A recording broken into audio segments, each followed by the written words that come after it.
आज मैं चर्चा करूंगा कि अगर पृथ्वी की सभी बर्फ पिघल जाए तो पृथ्वी कैसे बदल जाएगी। जैसे जैसे वैश्विक तापमान बढ़ता रहता है, बर्फ पिघलना एक प्रमुख चिंता का विषय होगा। आपने ये खबर तो सुनी ही होगी कि पृथ्वी गर्म हो रही है और इसका परिणाम यह है कि आर्कटिक की बर्फ पिघल रही है।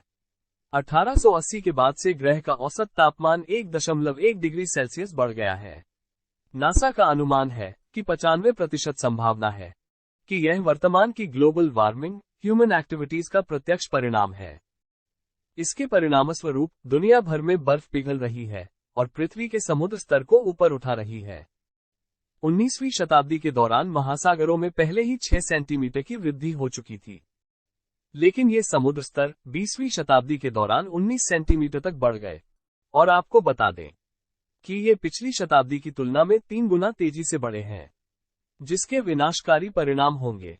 यदि ऐसा होता है तो मालदीव, मार्शल द्वीप, किरिबाती और तुवालू जैसे पूरे द्वीप देश समुद्र के नीचे डूब जाएंगे और इन देशों का अस्तित्व समाप्त हो जाएगा और इन देशों की पूरी आबादी को कहीं और स्थानांतरित करना होगा। और यह एक ऐसी स्थिति पैदा करेगा जिसमें लाखों राज्य विहीन लोग बेघर हो जाएंगे। अनुमान है कि 2050 तक दुनिया भर से 150 मिलियन लोग जलवायु से प्रभावित होकर बेघर हो सकते हैं और 2100 तक ये संख्या 2 बिलियन लोगों तक बढ़ सकती है, जो कि उस समय की वैश्विक आबादी का 18% होगी। अगर इससे भी बदतर स्थिति सोचे तो क्या होगा अगर पृथ्वी पर सारी बर्फ पिघल जाए, यानी अगर अंटार्कटिका, ग्रीनलैंड और विश्व के ग्लेशियरों की सारी बर्फ समुद्र में पिघल जाए तो क्या होगा। तो चलिए इसके बारे में डिटेल में जानते हैं। नेशनल स्नो एंड आइस की डेटा सेंटर के अनुसार यदि पृथ्वी पर सभी बर्फ पिघल गई तो समुद्र का स्तर 200 फीट से अधिक बढ़ जाएगा। इससे भयावह प्रभाव पड़ेगा क्योंकि कई तटीय शहर और द्वीप पानी के नीचे जलमग्न हो जाएंगे और यह हमारे ग्रह के भूगोल को गंभीर रूप से बदल देगा। Mumbai, Chennai, Kolkata, Dhaka, Karachi, London, Vancouver, Seattle, Portland और अधिकांश सैन डिएगो और लॉस एंजल्स जैसे बड़े शहर पानी के भीतर होंगे।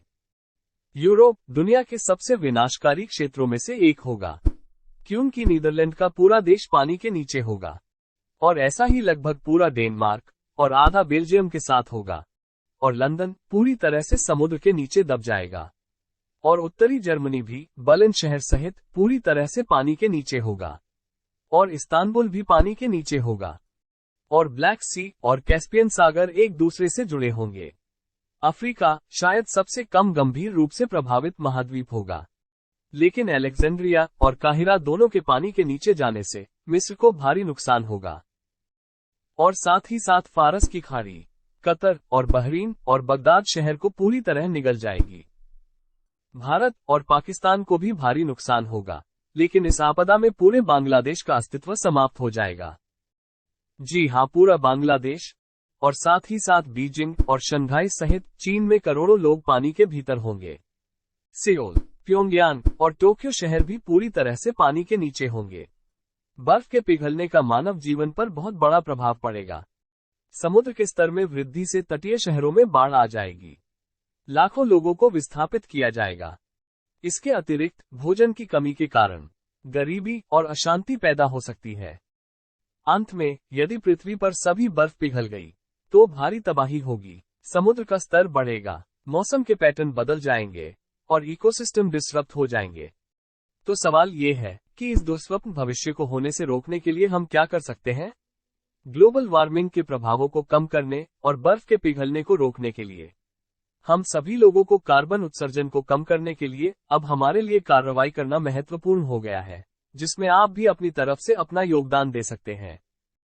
और हाल ही में 195 विभिन्न देशों ने पेरिस जलवायु समझौते पर हस्ताक्षर किए, जिसमें वे सभी देश ग्लोबल वार्मिंग का मुकाबला करने के लिए एक दूसरे का सहयोग करने के लिए सहमत हुए हैं।